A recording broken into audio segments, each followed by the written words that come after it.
역대하 36장은 역대기서 전체의 종결장입니다. 여기서는 남유다의 제17대 왕부터 제20대 왕들의 통치와 남유다의 멸망, 그리고 바벨론 포수 및 70년 후에 고레스의 포로 귀환 명령에 대해 기록하고 있습니다.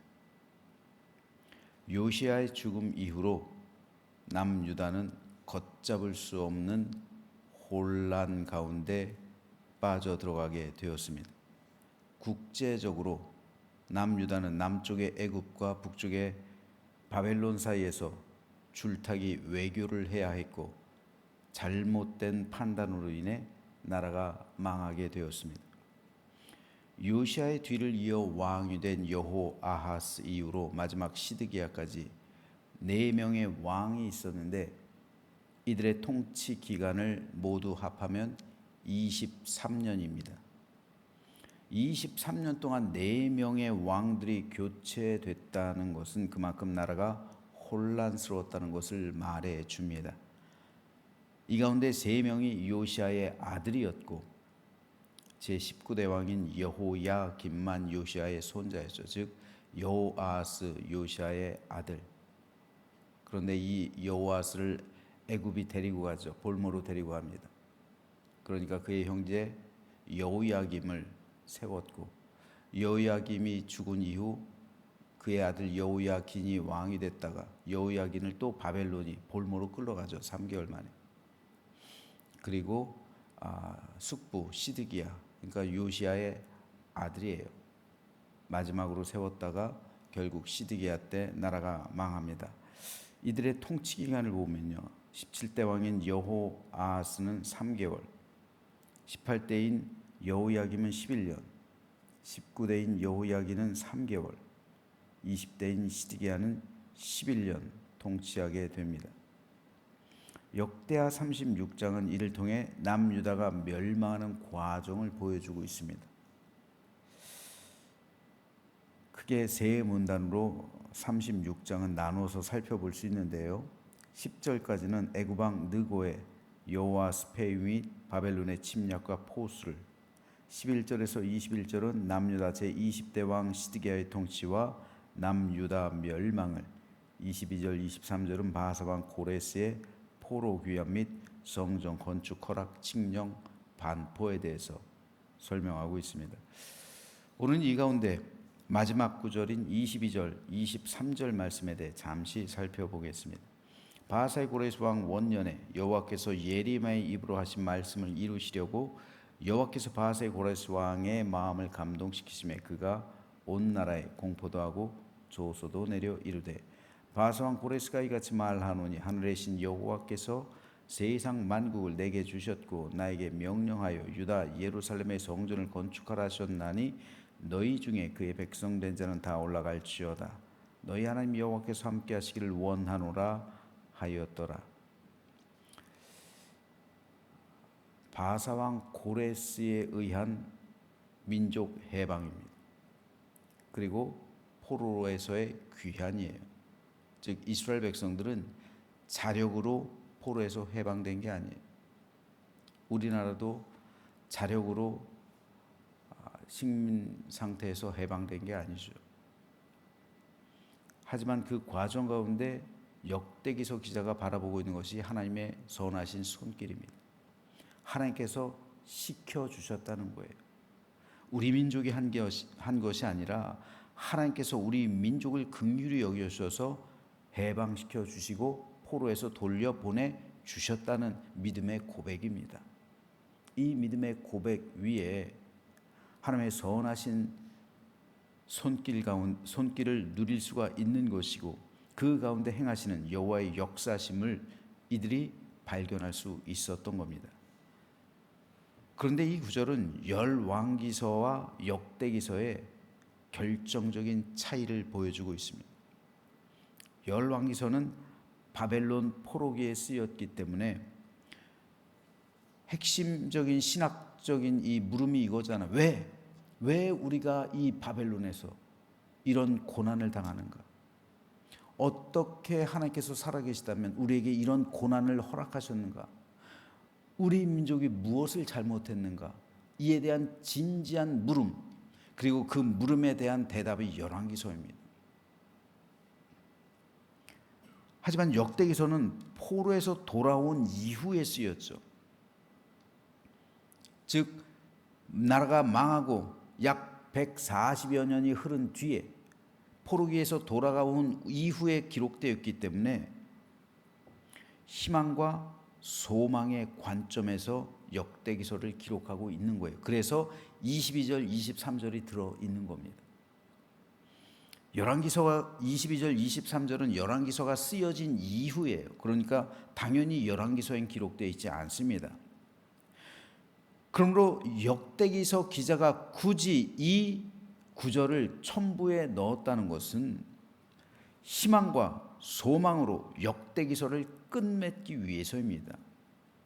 회복에 대한 소망, 진정한 제사장 나라를 다시 이루기 위한 몸부림입니다.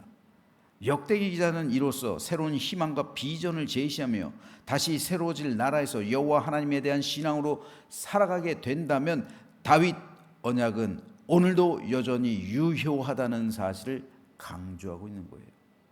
그래서 희망과 소망과 새로운 비전으로 역대기서를 끝맺으며 그리고 마지막에 축복 기도를 하고 있는 거예요. 축복 기도예요.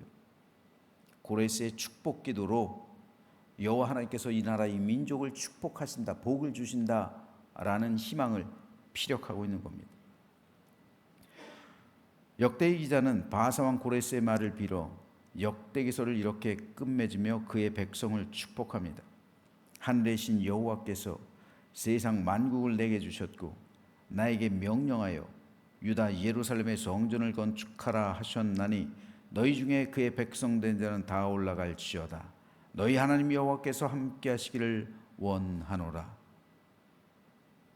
역대기 기자는 고레스 왕의 이 명령이 바로 여호와 하나님께서 내리신 명령이라는 사실을 강조합니다.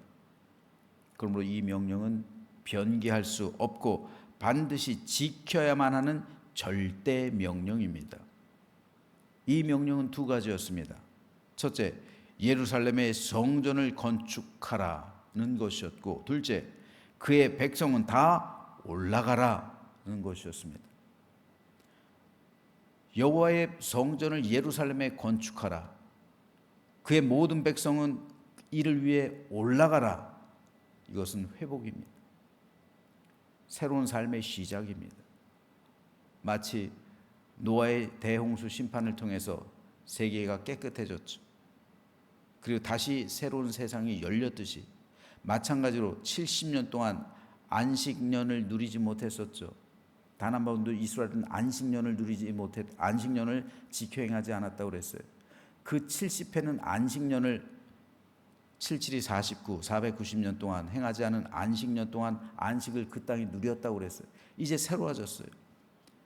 이제 유다 땅이 새로워졌습니다. 이제 새롭게 된 백성들이 가서 그 땅에 정착하면서 성전을 건축하고 다시 새로운 삶을 시작하라는 겁니다.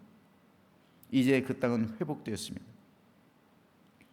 이것은 하나님께서 고레스를 통해 이스라엘 백성에게 주신 대사명이었습니다. 그러므로 유대인들은 이 명령에 복종해야만 했습니다. 그리고 이 명령에 따라 예루살렘으로 귀환한 사람들은 반드시 성전을 건축하고 나라를 새롭게 재건해야만 했습니다. 이에 고레스는 이렇게 축복합니다. 너희 하나님 여호와께서 너희와 함께 하시기를 원하노라. 하나님의 이 명령에 따라 귀환해서 하나님의 성전을 건축하고 새로운 나라를 만드는 사람에게 하나님께서 함께 하시고 복을 주시기 원하신다는 고레스의 축복을 통해 역대기 기자는 모든 이스라엘 백성에게 새로운 용기와 힘을 북돋고 있습니다. 이를 통해 우리가 나라를 새롭게 하는 일이 결코 헛되지 않고 하나님께서 함께 하시는 일임을 알리는 겁니다. 이로써 역대기서는 종결되고 그리고 새로운 희망 속으로 나아갑니다. 이것은 오늘 살아가고 있는 우리에게도 여전히 적용되는 중요한 말씀입니다. 특별히 오늘은 한 해의 마지막 날입니다. 한 해 동안 우리 사회는 여러 가지 일들로 인해 혼란스럽고 어지러웠습니다. 여러 가지 좋지 않은 소식들, 여러 가지 불미스러운 사건들, 여러 가지 괴롭고 힘든 일들이 우리 사회에 펼쳐져 있었고 지금도 진행 중입니다. 하지만 오늘이 지나면 2024년도는 마무리됩니다. 그리고 이제 내일이면 새로운 2025년도가 시작됩니다. 2024년도가 마치 바벨론 포수 기간처럼 암울하고 어두웠다면 밝아오는 2025년도는 오늘 본문의 마지막 구절처럼 희망과 소망을 가지고 새로운 비전으로 새롭게 시작하게 되는 나라와 민족과 이 사회가 되기를 소망합니다. 성도 여러분의 삶 역시 2024년도 한 해 동안 어렵고 힘든 시간을 보냈다면 이제 그 시간 모두를 오늘에 묻고 이제 밝아오는 내일부터는 새로운 비전과 희망을 가지고 새로운 한 해를 희망차게 새롭게 시작하게 되시기를 소망합니다. 한 해 동안 고생 많으셨습니다. 이제 우리에게는 내일이 열립니다. 새로운 한 해가 열립니다. 한 해 동안 안 좋은 기억 모두 오늘에 묻고 다가오는 새해는 오늘 본문의 고레스의 축복처럼 하나님께서 여러분과 함께 하시기를 축복합니다. 그래서 희망과 용기와 격려 가운데 새롭게 용솟 넘치는 복된 해가 되어 새해부터는 모든 문제가 풀리고 기쁨과 평강이 가득한 한 해가 되기를 주님의 이름으로 축원합니다.